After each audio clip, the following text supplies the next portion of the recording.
एक शब्द है, दो लाइन है, गोली बंदूक बारूद और क्या क्या है। गोली बंदूक बारूद और क्या क्या है, लो हम सब छात्र आ गए हैं, बता इंतजाम क्या क्या है। सबसे पहली बात तो सरकार हमको आंदोलन करने की ज़रूरत ही क्यों पड़ी। अगर सरकार सही से स्थानीय नीति नियोजन नीति बना लेती और सही से वैकेंसी लगती तो हमें आंदोलन करने की ज़रूरत ही नहीं थी। लेकिन इस सरकार 3.5 साल में जो वादे करके आई थी उसमें से एक भी नहीं पूरा की। पहले बोली थी कि 1932 से खतियान आधारित हम स्थानीय नीति बनाएंगे, फिर नियोजन नीति बनाएंगे, जिसमें से नियोजन में से हम यहीं के बच्चों को, जो झारखंड के बच्चे हैं, अधिक से अधिक यहीं के लोगों को रोजगार, यहीं के लोगों को नौकरी देने का प्रयास करेंगे। लेकिन आज 3.5 सालों की सरकार में कुछ भी वादा पूरा नहीं कर पाई है। उसी के लिए और जो नीतियां बना रही है पूरे का पूरा उलूल जुलूल नीति बनाई है। अभी कुछ दिन पहले पेपर कट में आया कि ना तो 1985 का जरूरत पड़ेगा, ना 1932 का जरूरत पड़ेगा। जिसके हाथों में जो भी रसीद है, कॉलम में कुछ भी से मतलब स्थानीय बन जाएगा। अब बताइए, इस तरह से स्थानीय बनेगा तो कोई भी बाहरी आदमी के यहाँ के बना लेगा। क्या हम महाराष्ट्र में, क्या गुजरात में हम इस तरह से स्थानीय बना पाएंगे? क्या हमको वहाँ मौका मिलेगा? नहीं मिलेगा। और ये जो 60-40 की नियोजन नीति है वो स्थानीय नीति से ही कहीं जुड़ा हुआ है। तो सबसे पहले कहेंगे सरकार को कि सबसे पहले सरकार परिभाषित करे कि झारखंडी कौन है। जब परिभाषित हो जाएगा कि झारखंडी कौन है, उसके बाद वो नियोजन नीति बनाए। नियोजन नीति में इस तरह बनाए कि 90 को हमारे लड़कों के लिए और 10 के बाहर के लड़कों के लिए, इस तरह का नियोजन नीति बनाए, 60-40 का नहीं। और जो ऑफिसर का पद है उसमें 75% या 80% हमारे लिए, 25% बाहर के लोगों के लिए, ऐसा नियोजन नीति बना। ये 60-40 का नियोजन नीति जब पूरा भारत में कहीं नहीं है, अगर कहीं भी भारत में किसी राज्य में है तो हमें मुख्यमंत्री जी आके दिखा दें, हम मान जाएंगे। लेकिन ऐसा कहीं नहीं। झारखंड एक लौता ऐसा राज्य है जो बाबा जी का ढाबा बना हुआ है, जहाँ 100 में से 40 सीटें बाहर के लोगों को दी जाती है। इसका हम सीधा सीधे उदाहरण बताएंगे। 2018 के टीचर का जब वैकेंसी आया था, उसमें जितना भी जनरल का सीट था उसमें से 90% बाहर के लोगों का हुआ था।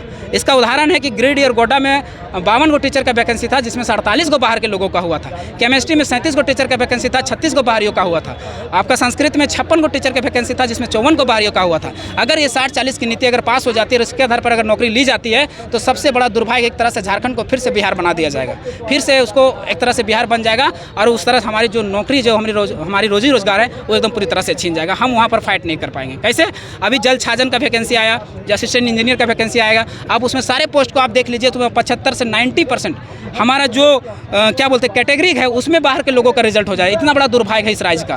तो जो जनरल का सीट है उसमें 90% बाहर के लोगों का हो जा रहा है। होगा अगर सरकार बैरिकेडिंग नहीं लगाती है, अगर घोरना नहीं घोरती है, अगर दीवार नहीं खड़ा करती है हमारे लिए, तो फिर क्या होगा? हमारी नौकरियां बाहर के हाथों में चली जाएगी। जैसे अन्य राज्यों ने भाषा के आधार पर बैरियर लगाया है, स्थानीय नीति के आधार पर बैरियर लगाया है, इस तरह से बहुत सारा बैरियर लगाया है। जैसे अभी उड़ीसा का हम नियोजन नीति पढ़ रहे थे तो उड़ीसा ने क्या बोला है कि he must to be able and read and write and speak Odia language, then form आप भर सकते हैं। अगर आपको ओडिया पढ़ना, लिखना, बोलना और समझना आता है तब आप फॉर्म भर सकते हैं। उसके बाद अगला कॉलम में उड़िया सरकार क्या कहती है कि आपको 7th क्लास कम से कम ओडिया लैंग्वेज में पास करना होगा, तभी आप उड़ीसा में नौकरी कर सकते हैं। इस तरह के वो बैरियर लगे। अब ना कोई छात्र ओडिया भाषा जानेगा, ना वहाँ फॉर्म भर सकता है, ना वहाँ नौकरी ले सकता है। लेकिन हमारे यहाँ तो भाषा का बैरियर ही खत्म कर दिया गया है। यहाँ हिंदी, अंग्रेजी, संस्कृत, उर्दू और बंगाली और उड़िया को यह क्षेत्रीय भाषा में शामिल कर दिया है, जो यहाँ की क्षेत्रीय भाषा है ही नहीं। किसी भी भाषा से हमें परहेज नहीं है, लेकिन जो यहाँ की क्षेत्रीय भाषा नहीं है उसको भी क्षेत्रीय भाषा बना देगा, जो नहीं चलेगा। क्योंकि भाषा इसलिए लगाई जाती है,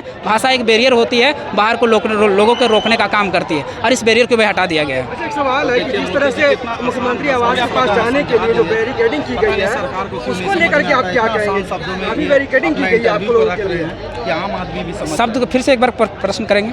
जो बैरिकेडिंग की गई मुख्यमंत्री आवास के रास्ते आप लोगों का, जिस तरह से बैरिकेडिंग की गई है पूरे रास्ते में मुख्यमंत्री आवास तक, उसे लेकर के क्या कहेंगे? क्यों रोक रही सरकार आप लोग? उसके लिए 2 लाइन है, हम चिटकेंगे, हम दरकेंगे, हम टूटेंगे, हम बिखरेंगे। हम चिटकेंगे, हम दरकेंगे, हम टूटेंगे, हम बिखरेंगे।